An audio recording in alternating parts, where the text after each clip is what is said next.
Top 10 richest countries in Europe. Number 1 will shock you. If I asked you to name Europe's richest country, what would you say? Germany? France? The United Kingdom? These are the names that come to mind because they are Europe's largest economies. The ones with the biggest populations, the most famous companies, the most global influence. But here's the thing. Not one of them makes the top 10 on the most important measure of national wealth. Not Germany. Not France. Not the UK. None of them. Because the richest countries in Europe, by the measure that actually tells you how wealthy the average person in a country is, are not the big, famous economies at all. They are small. Some of them are tiny.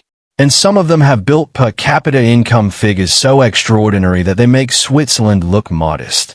Today I am counting down the 10 richest countries in Europe in 2026, based on the IMF's April 2026 World Economic Outlook projections.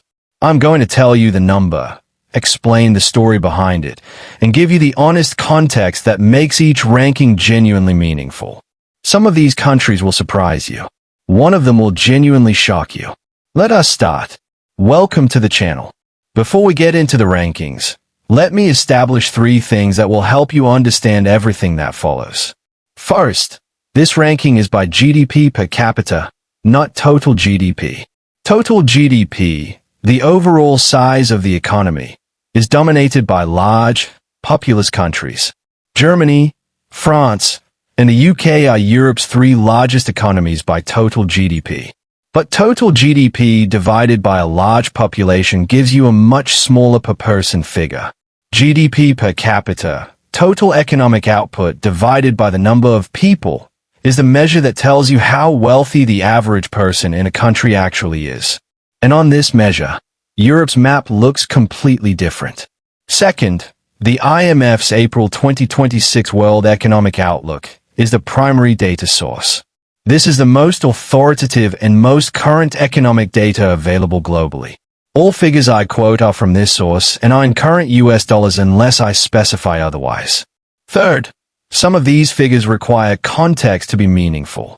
A few countries on this list have GDP per capita figures that look extraordinary, not because every person in that country is extraordinarily wealthy, but because of specific structural features of their economy. I will explain those features honestly for every country where they apply. Numbers without context produce misconceptions. Numbers with context produce understanding. Let us build understanding. Number 10, Denmark. GDP per capita approximately $68,000 to $80,000. Denmark opens our countdown at number 10.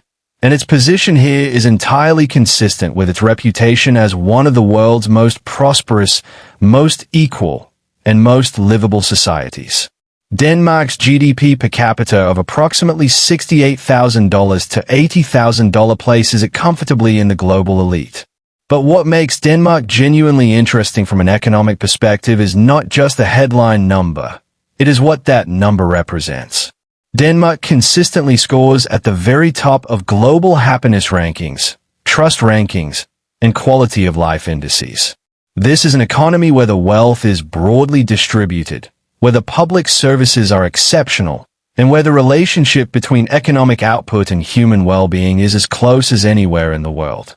The Danish economy is built on several distinct strengths. Denmark is a global leader in pharmaceuticals. Novo Nordisk, the Danish pharmaceutical company whose GLP-1 diabetes and obesity drugs have transformed both medicine and the company's market capitalization, is now one of the most valuable companies in Europe. Denmark leads the world in wind energy technology. Vestas and Ørsted are global leaders in an industry that is growing faster than almost any other sector in the global economy. Denmark's food and agriculture sector, particularly its advanced dairy and pork industries, generates significant export earnings. And Denmark's logistics and shipping sector, anchored by the AP Moller-Maersk Group, one of the world's largest container shipping companies, contributes substantially to the economy. Denmark's welfare state is among the most comprehensive in the world. Universal healthcare, free university education, generous unemployment benefits, and one of the most extensive parental leave systems anywhere. This is funded through some of the world's highest tax rates. The top marginal income tax rate in Denmark is approximately 55 to 56%. For people who value comprehensive public services and a society built around collective support systems, Denmark represents one of the most complete implementations of that model. The honest context: Denmark's high cost of living means that the high nominal income per capita does not translate into the purchasing power it might suggest. Copenhagen is consistently ranked among Europe's most expensive cities. And the language, Danish, presents a genuine integration challenge for immigrants who want to fully participate in Danish society beyond English-speaking professional environments. Number 9. The Netherlands. GDP per capita approximately $68,000 to $80,000. The Netherlands sits at 9th, sharing a similar per capita range with Denmark, and represents one of Europe's most open, most internationally connected, and most pragmatically organized economies. The Netherlands' economic model is built on trade and distribution. Rotterdam is Europe's largest port and one of the world's most important, a gateway through which an extraordinary proportion of European imports and exports flow. The Amsterdam Schiphol Airport is one of the world's most connected aviation hubs. The Netherlands has positioned itself, over centuries, as a logistical interface between global shipping and European consumption, and this position generates enormous economic value. Agriculture is another area where the Netherlands punches extraordinarily above its weight. The Netherlands, a country smaller than West Virginia, is the world's second-largest agricultural exporter after the United States. This is achieved through extraordinarily intensive, technology-driven greenhouse and precision agriculture systems in the Westland region. Dutch flour exports alone dominate global flour markets. The financial services sector, anchored by ING, ABN AMRO, and the Dutch pension system, which manages one of the world's largest pools of long-term savings, adds another pillar. And the Netherlands' position as the European headquarters for dozens of major multinational companies, attracted by a transparent legal system, strong rule of law, and a highly educated English-speaking workforce, generates significant economic activity.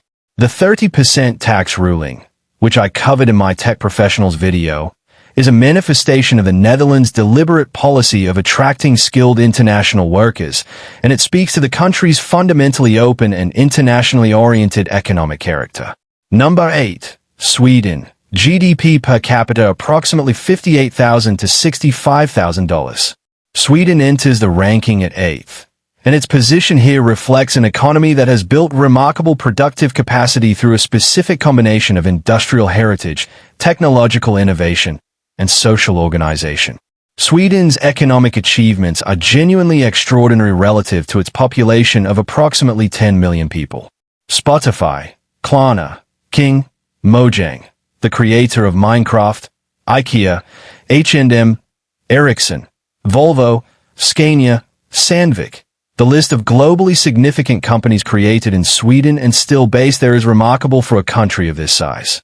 Sweden has produced more billion-dollar technology companies per capita than any country outside Silicon Valley. This is not an accident.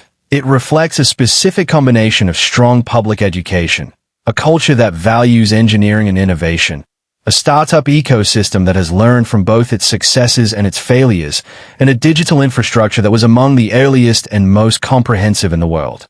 Sweden's economy faced specific challenges in 2024 and 2025 as rising interest rates hit its housing market particularly hard.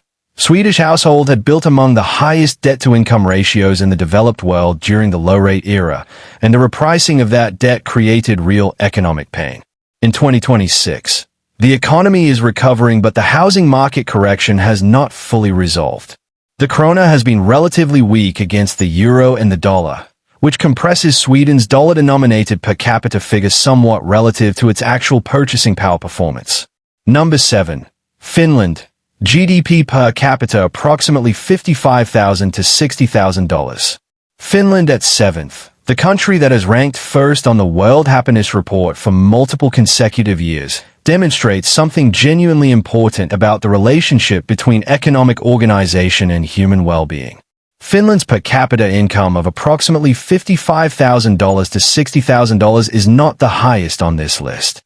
But Finland's score on virtually every measure of actual human flourishing, happiness, life satisfaction, trust in institutions, social cohesion, education quality, gender equality, places it at or near the top of global rankings.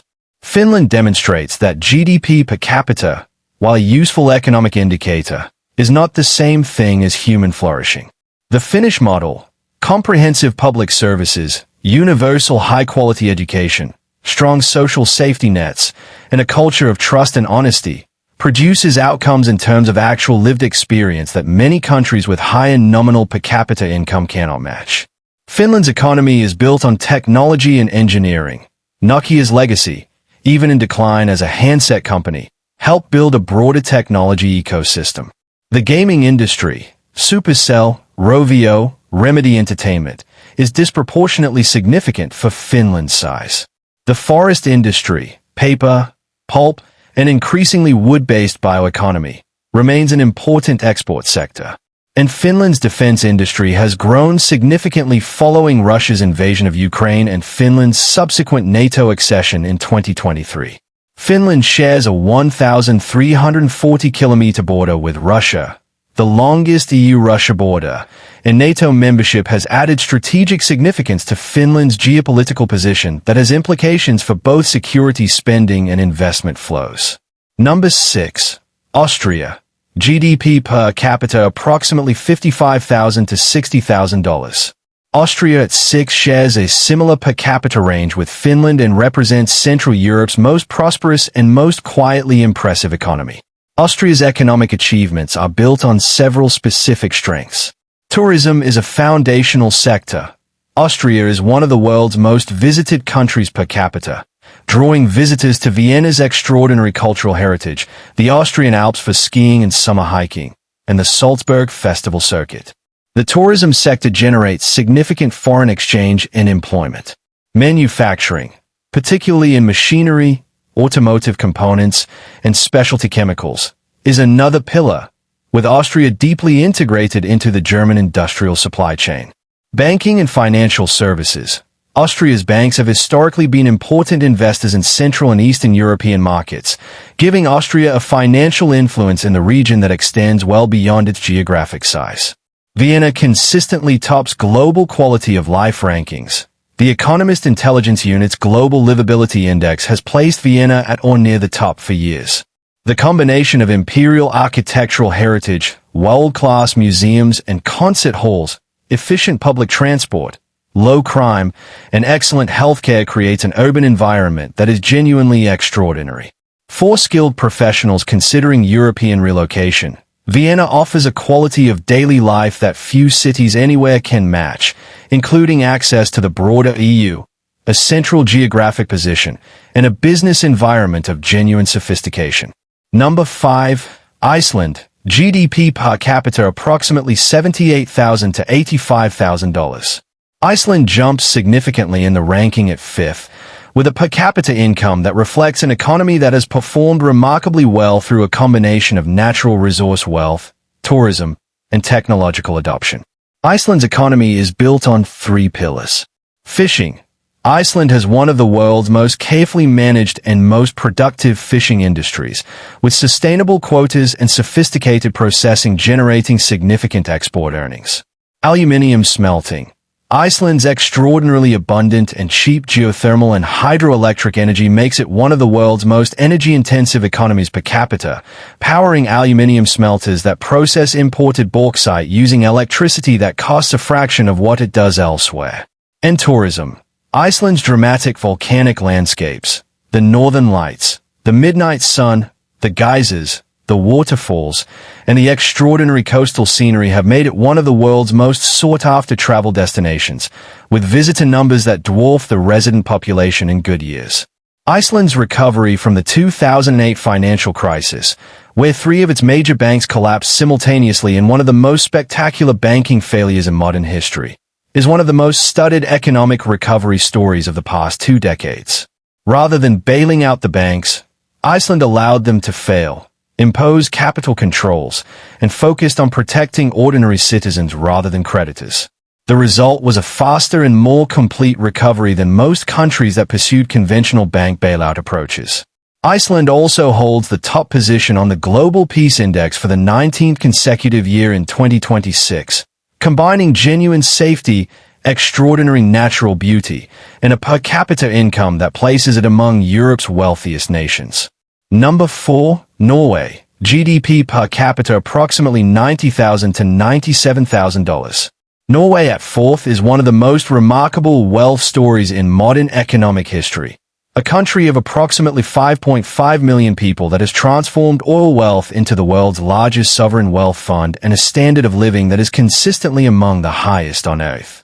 Norway discovered oil in the North Sea in 1969, and the decision it made about what to do with that oil wealth defines the country's economic identity to this day. Rather than spending the oil revenues directly, as many resource-rich countries have done, often with destabilizing effects, Norway created the Government Pension Fund Global in 1990, commonly known as the Oil Fund. Every year, the Norwegian government deposits oil revenues into this fund rather than spending them directly. The fund invests globally in stocks, bonds, and real estate. Its returns, a small percentage of the fund's total value, are what the government uses to supplement non-oil tax revenues in the annual budget. The result is extraordinary. The Norwegian oil fund's value passed $2 trillion, that is $2 trillion US, making it the world's largest sovereign wealth fund and representing approximately $360,000 per Norwegian citizen. The fund owns on average approximately 1.5% of every listed company in the world. Norway has essentially converted a finite natural resource into a permanent, diversified, globally invested financial endowment that will generate income for Norwegians indefinitely. Norwegian tech salaries and overall wages are among the highest in Europe. The cost of living is among the highest in the world. Oslo is consistently ranked as one of Europe's most expensive cities. But the combination of high wages, comprehensive public services funded by oil revenues, and one of the world's most generous welfare states creates a lived experience of prosperity that is genuinely exceptional. The honest context: Norway's extraordinary per capita income is partly a function of the oil fund's returns flowing through the public budget. This represents finite fossil fuel wealth that is being carefully managed. But the long-term trajectory of oil revenues as global energy transition continues is a genuine consideration for Norway's economic future. The country is aware of this and is actively investing in renewable energy, technology, and diversification. But the transition from an oil-dependent economy is a multi-generational project. Number 3. Switzerland. GDP per capita approximately $97,000 to $106,000. Switzerland at third is one of the most consistently and genuinely wealthy countries in the world. And unlike Luxembourg and Ireland, which we will discuss shortly, Switzerland's per capita income reflects real, broadly distributed economic prosperity rather than structural accounting peculiarities. Switzerland's economy is built on three distinct pillars of extraordinary global excellence: banking and financial services. Switzerland's banking system manages an estimated $2.4 trillion in cross-border private wealth, making it the world's largest offshore financial center. The Swiss banking tradition of discretion, stability, and legal certainty has attracted wealth from across the world for generations. Pharmaceutical and life sciences, Novartis, Roche, and the broader Basel pharmaceutical cluster make Switzerland one of the most important pharmaceutical economies globally. These companies generate enormous revenues, pay high wages, and attract talent from across the world. And precision manufacturing, Swiss watches, precision instruments, and specialty machinery maintain Switzerland's reputation for quality at the extreme end of what manufacturing can produce. Switzerland's political system, direct democracy with referendums on legislation, creates an unusually engaged and accountable political culture. Its neutrality, maintained through 2 world wars and the Cold War, gives it a unique diplomatic position that hosts the International Red Cross, the World Trade Organization, the World Economic Forum, and dozens of other international organizations. And its federal system, with genuine autonomy across 26 cantons with different languages, cultures, and economic profiles, creates a diversity within national unity that has proven extraordinarily stable over centuries. Switzerland is not an EU member, but it has negotiated bilateral agreements that give it effective access to the EU's single market while maintaining its own independent monetary policy through the Swiss franc. The franc's strength has been both a source of national pride and an occasional economic challenge when it makes Swiss exports expensive for European buyers. Number 2. Ireland. GDP per capita approximately $103,000 to $140,000.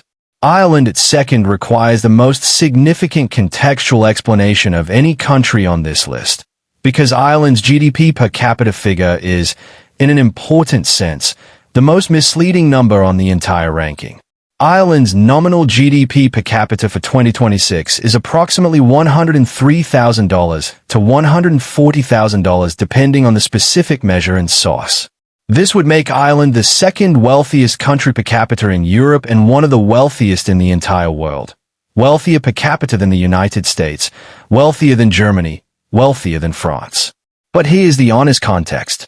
Ireland's extraordinarily high GDP figure is substantially driven by the accounting practices of multinational corporations, particularly large U.S. technology and pharmaceutical companies including Apple, Google, Meta, Pfizer, and dozens of others, that have established their European headquarters in Ireland and book significant intellectual property income and contract manufacturing revenues through Irish entities. These revenues flow through Irish GDP statistics without representing economic activity that actually benefits ordinary Irish people in proportion to the numbers. The factories are not in Ireland. The R&D is largely not in Ireland. But the profits are booked in Ireland because of Ireland's favorable corporate tax environment. This is why Irish economists and the Irish Central Statistics Office itself use a separate measure called Modified Gross National Income, GNI asterisk, as a more accurate reflection of the Irish economy's actual size and the actual standard of living of Irish people. On GNI asterisk, Ireland's income is approximately $45,000 to $55,000 per person, still comfortably in the top tier of European countries, but dramatically lower than the headline GDP per capita figure suggests. None of this diminishes Ireland's genuine economic achievements. Since joining the EU in 1973, Ireland has transformed from one of Europe's poorest countries. It was actively exporting its population through emigration as recently as the 1980s to one of its most dynamic, most educated, and most internationally connected economies. The technology sector in Dublin is Europe's most significant outside of the UK. The pharmaceutical sector is extraordinary. The Irish talent base, highly educated, English-speaking, culturally connected to both the US and Europe, is genuinely world-class. But when you see Ireland's GDP per capita figure, you should understand that the number reflects Ireland's success as an attractive destination for multinational profit booking as much as it reflects the economic prosperity of the Irish people. The true picture is excellent, just not quite as extraordinary as the headline number suggests. Number 1. Luxembourg. GDP per capita approximately $119,000 to $140,000. And at the very top, for yet another year, Luxembourg. A country of approximately 680,000 people, roughly the size of a medium-sized city, that has consistently maintained the highest GDP per capita of any country in the world when measured in nominal terms. Luxembourg's extraordinary per capita figure is the product of a very specific structural feature that I need to explain clearly, because understanding it tells you something genuinely interesting about how per capita wealth statistics work. Luxembourg's GDP is calculated based on all economic activity produced within its borders. That includes the output of approximately 220,000 workers who commute into Luxembourg every single day from neighboring France, Belgium, and Germany, cross-border workers known as frontaliers. These workers contribute to Luxembourg's GDP because their work is done in Luxembourg. But they are not counted in Luxembourg's population because they live elsewhere. They enhance the numerator, the total economic output, without changing the denominator, the resident population. The mathematical result is a per capita figure that looks extraordinary, because structurally, it is. This does not mean Luxembourg's residents are poor.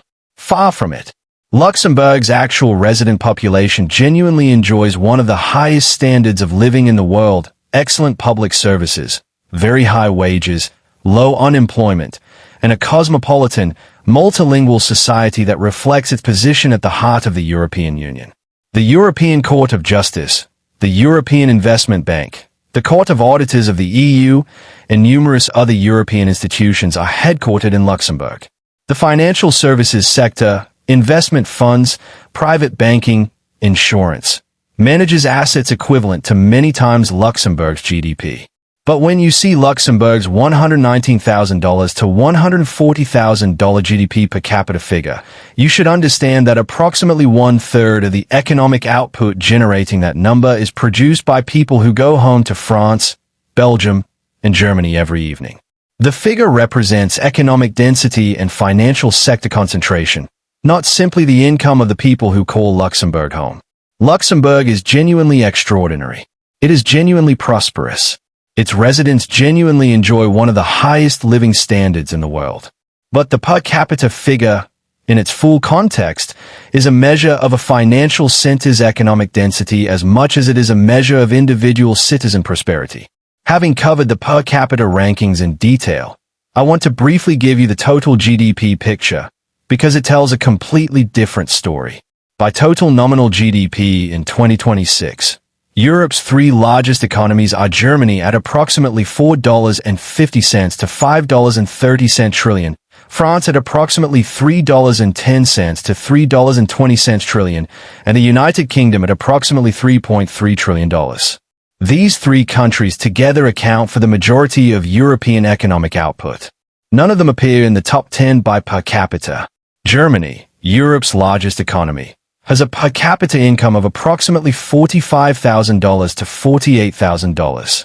France is at approximately $43,000 to $45,000. The UK is at approximately $46,000 to $51,000. These are all excellent figures by global standards, comfortably in the global top 20. But they are nowhere near Luxembourg's $140,000 or Norway's $97,000. The reason is simply population. Germany has 84 million people. France has 68 million. The UK has 68 million. Dividing even a very large economy by a very large population produces a modest per capita figure. This is why the countries that dominate per capita rankings are almost always small. Their populations do not dilute the economic output. For travelers, investors, and people planning to live or work in Europe, total GDP tells you about economic opportunity, market size, and job availability. Per capita tells you about average living standards and wealth distribution. Both matter, and they answer different questions. And that is the complete picture. Europe's 10 richest countries in 2026 by GDP per capita, with the honest context that makes each ranking genuinely meaningful. Luxembourg at the top, a financial center of extraordinary density. Ireland at second, a genuine economic success story with an important structural asterisk. Switzerland at third, precision, banking, and pharmaceutical excellence creating real, broadly distributed prosperity. Norway at fourth, the world's most successful sovereign wealth fund nation. Iceland at fifth, volcanic landscapes, sustainable fishing, and remarkable economic resilience. Austria at sixth, Central Europe's quiet overachiever. Finland at seventh, the happiest country in the world and what it actually takes to build that. Sweden at eighth, innovation, global brands, and a social model being tested by interest rate reality. The Netherlands at ninth, the trading nation that moves more goods through Rotterdam than almost anywhere else in Europe. And Denmark at 10th, pharmaceuticals, wind energy, and one of the world's most complete societies. What these 10 countries share is not natural resources, not geographic size, and not military power. What they share is decades of investment in institutions, in education, in rule of law, and in the kind of social trust that allows economies to function efficiently. That is the real lesson from Europe's richest countries, and it is a lesson with universal application. If this video gave you a clearer picture of European wealth, give it a thumbs up and share it. Subscribe for more data-driven global content. And drop a comment telling me which country surprised you most. I read every single one. See you in the next video.